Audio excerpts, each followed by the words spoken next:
வணக்கம் மக்களே, இது சொல்லின் செல்வன் ரிவ்யூஸ்.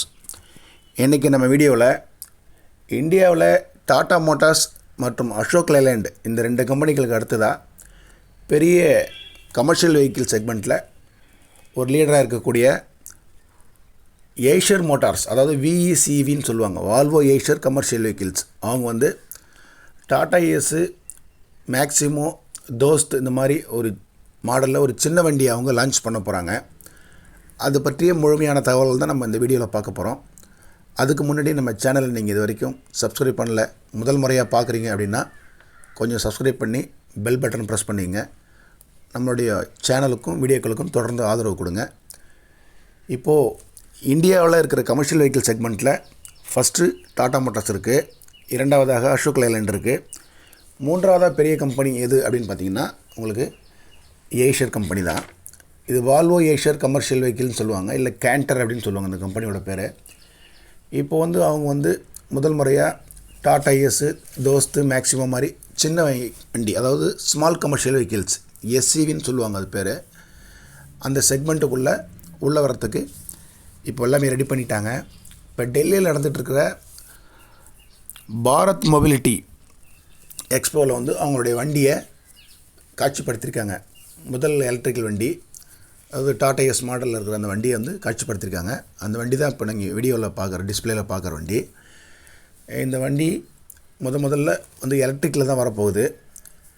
இது வந்து 750 டன்னு பேலோட்லேருந்து 1.5 டன் பேலோடு வரைக்கும் கொடுக்கறதுக்கான வாய்ப்புகள் இப்போதைக்கு நிறைய இருக்குது. அதாவது அவங்க என்ன சொல்லியிருக்காங்கன்னா 2லேருந்து 3.5 டன் GVW உள்ள வண்டிகளை தயாரிக்க போகிறதா சொல்லியிருக்காங்க. அதாவது 2லேருந்து 3.5 டன் GVW அப்படின்னா வண்டியோட மொத்த எடை வந்து லோடு ஏற்றுற எடையும் வண்டியோட எடையும் சேர்த்து 2 டன்லேருந்து 3 டன் வரைக்கும் வரும். அப்படி பார்த்திங்கன்னா உங்களுக்கு 750 கிலோவிலேருந்து 2 டன் வரைக்கும் இவங்க வண்டியில் லோடு ஏற்றலாம். அந்தளவுக்கு கெப்பாசிட்டி உள்ள வண்டிகளை தான் இவங்க வந்து ரிலீஸ் பண்ண போகிறாங்க. முதல்ல பார்த்திங்கன்னா ஏப்ரல் 2024, இந்த வருஷம் 2024 இந்த வண்டியை முதல்ல மக்களுக்காக காட்சிப்படுத்த போகிறாங்க. ஆனால் வண்டியோட சேல்ஸ் பார்த்திங்கன்னா ஜனவரி 2025 ஃபஸ்ட் வீக்கில் தான் வண்டியை பப்ளிக், அதாவது பொதுமக்கள் பயன்பாட்டுக்காக கொடுக்க போகிறாங்க. முதல்ல இவங்க பார்த்திங்கன்னா இந்த காமர்ஸ் நிறுவனங்கள்னு சொல்லக்கூடிய இந்த அமேசான், ஃப்ளிப்கார்ட்டு, மீஷோ இந்த மாதிரி நிறுவனங்களுக்கு இந்த வண்டியை முதல்ல இவங்க லான்ச் பண்ணுறாங்க. இதில் ஃபஸ்ட்டு பார்த்திங்கன்னா எலக்ட்ரிக் செக்மெண்ட் தான் வருது, அதாவது சார்ஜ் போட்டு வண்டி மூவ் பண்ணுற மாதிரி அந்த மாதிரி வண்டிகள் தான் முதல்ல கொடுக்க போகிறாங்க. இவங்க ஐசி இன்ஜின் எடுத்தோன்னே கொடுக்கல, எலக்ட்ரிக் வெஹிக்கிள் லான்ச் பண்ணதுக்கு அப்புறம் தான் இவங்க வந்து க்ளீன் சிஎன்ஜி அண்ட் டீசல் இந்த 2 வண்டியுமே லான்ச் பண்ண போகிறாங்க. கண்டிப்பாக எலக்ட்ரிக் வெஹிக்கிள் லான்ச் பண்ணதுக்கப்புறம் சிஎன்ஜி வெஹிக்கிளும் டீசல் வண்டிகளும் கண்டிப்பாக அவங்க லான்ச் பண்ணுறாங்க. அது வந்து 2025 ஜனவரிக்கு அப்புறம் லான்ச் பண்ணப்படும். இப்போது வந்து பொதுமக்கள் பார்வைக்காக இவங்க வந்து ஆட்டோ எக்ஸ்போவில் அந்த வண்டியை வச்சுருக்காங்க. ஆனால் 2024 இந்த வருஷத்துலேயே ஏப்ரல் மாதத்துலேயே இவங்க வந்து வண்டியை வந்து பப்ளிக் பயன்பாட்டுக்கு ட்ரையல் கொடுக்க ஆரம்பிக்க போகிறாங்க அவங்களுடைய டீலர் பாயிண்ட்டுகளுக்கெலாம். இவங்க என்ன சொல்கிறாங்கன்னா இந்தியா முழுவதும் அவங்களுக்கு வந்து 425 ஆத்தரைஸ்டு டீலர் சர்வீஸ் சென்டர் இருக்குது, சேல்ஸ் அண்ட் சர்வீஸ் நெட்வொர்க்னு சொல்லுவாங்க, அது இருக்குது அவங்களுக்கு. அப்புறம் வந்து 850 டச் பாயிண்ட் இருக்குதுன்னு சொல்கிறாங்க அவங்களுக்கு. ஒன்லி சர்வீஸ் சென்டருக்கு மட்டும், சர்வீஸ் சென்டர் வித் ஸ்பேர் பார்ட்ஸோட 850 டச் பாயிண்ட் இருக்குதுன்னு சொல்கிறாங்க. அது இல்லாமல் 8000 ரீட்டைலர் அவுட்லெட் இருக்குதுன்னு சொல்கிறாங்க. அதாவது automobile shop, authorised Eicher genuine automobile shop வந்து மொத்தம் 8000க்கு மேற்பட்ட ஷாப்புகள் இருக்குன்றாங்க. இந்த ஷாப்புகள் மூலமாக அவங்க வந்து அவங்களுடைய நெட்வொர்க்கை டெவலப் பண்ண போகிறாங்க. முதல்ல அவங்களுடைய ஆத்தரைஸ்டு சர்வீஸ் சென்டரு, சேல்ஸ் பாயிண்ட்டில் வந்து இவங்க இந்த இன்ஃப்ராஸ்ட்ரக்சரை டெவலப் பண்ணணும். சார்ஜிங் ஸ்டேஷனு, அந்த பாயிண்ட்லாம் டச் பாயிண்ட்லாம் ரெடி பண்ணிவிட்டு அடுத்ததாக வண்டியை இவங்க வந்து 2025 ஜனவரிலேருந்து லான்ச் பண்ண போகிறதா சொல்லியிருக்காங்க. இப்போ அதுக்கான பேஸ் ஒர்க்கு நடந்துகிட்டு இருக்கிறதா சொல்கிறாங்க. இவங்களோட வண்டி ஆல்ரெடி R&Dயில் டெவலப் ஆகி ரெடி ஆகி இப்போ ட்ரையல் போயிட்டுருக்கு கம்பெனி சுற்றி. இன்னும் ஒரு கரெக்டாக ஒரு வருஷத்தில் வந்து வண்டி வந்து பப்ளிக் பயன்பாட்டுக்கு வந்துன்னு சொல்லியிருக்காங்க. இந்த வண்டி முதல்ல விடுற வண்டி முழுக்க எலக்ட்ரிக்கு, அதுக்கு அடுத்து வர வண்டி க்ளீன் சிஎன்ஜி அண்ட் டீசலில் விடப்படும் அப்படின்னு சொல்லியிருக்காங்க. மேலும் வந்து ஏற்கனவே இவங்க வந்து இந்த எல்சிவின்னு சொல்லக்கூடிய லைட் கமர்ஷியல் வெஹிக்கிள் செக்மெண்ட்டில் இவங்ககிட்ட ஒரு பெரிய மார்க்கெட் ஷேர் இருக்குது. அதாவது டாடா மோட்டார்ஸுக்கு, அசோக் லேலண்டுக்கு அப்புறம் பார்த்திங்கன்னா இவங்ககிட்ட தான் ஒரு பெரிய மார்க்கெட் ஷேர் இருக்குது.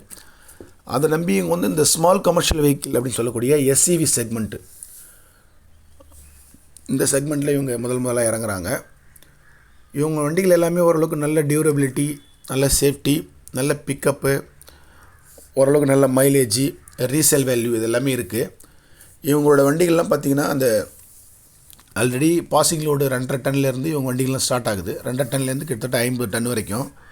இந்த 1090, 95, 1050, 1060, 1070 அப்படிலாம் சொல்லுவாங்க. ஆல்ரெடி இவங்க வந்து சிஎன்ஜி பஸ்ஸுகளையும் எலக்ட்ரிக் பஸ்ஸுகளையும் நிறையா ஆல் இண்டியா ஃபுல்லாக சப்ளை பண்ணியிருக்காங்க. டெல்லி என்ஆர்சி கூட இவங்க நிறையா சிஎன்ஜி பஸ்ஸும் எலக்ட்ரிக்கல் பஸ்ஸும் ஆல்ரெடி கொடுத்துருக்காங்க. இந்த எல்சிவி செக்மெண்ட்டில் ஆல்ரெடி இவங்க வந்து ஒரு பெரிய மார்க்கெட் லீடர் அப்படின்றதுனால இந்த எஸ்சிவி வண்டியும் ஒரு நல்ல பிக்கப் ஆகக்கூடிய வாய்ப்பு இருக்குது. பார்க்கலாம். ஆல்ரெடி இந்த எஸ்சிவின்னு சொல்லக்கூடிய market Tata Ace, Maximo, Supro, Dost, Bada Dost, இன்ட்ராவிலே V10, V20, V30, V50 இந்த மாதிரி ஏகப்பட்ட காம்படிஷனில் இருக்கிறதுனால இவங்க இறக்குற வண்டியில் என்ன ஸ்பெஷல் இருக்குதுன்னு பார்த்துட்டு என்ன அட்வான்டேஜ் இருக்குதுன்னு தெரிஞ்சால் தான் உங்களுக்கு மார்க்கெட்டில் வந்து பெரிய அளவில் இந்த வண்டி ரீச் ஆகும்.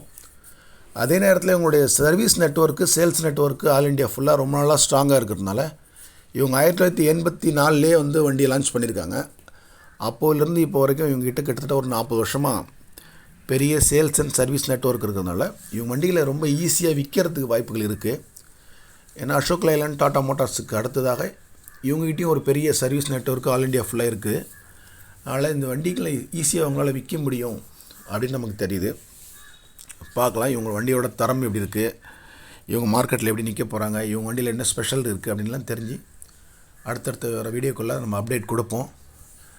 இப்போ இவங்க காட்சிப்படுத்திருக்க வண்டி தான் அந்த ப்ளூ கலர் வண்டி. நம்ம டெல்லி பாரத் மொபிலிட்டியில் பிரகதி மைதானில் இவங்க வச்சுருந்த வண்டி தானே இப்போ நீங்கள் பார்க்குறீங்க. இந்த வண்டியை பேஸ் பண்ணி தான், இந்த மாடல் பேஸ் பண்ணி தான் அடுத்து வரக்கூடிய வண்டிகள்லாம் கண்டிப்பாக இருக்க போகுது. ஓகே மக்களே, இந்த வீடியோ ஓரளவுக்கு உங்களுக்கு ஏதோ கொஞ்சம் யூஸ்ஃபுல்லாக இருந்திருக்கும்னு நினைக்கிறேன். மீண்டும் ஒரு நல்ல வீடியோவில் சந்திப்போம். நன்றி.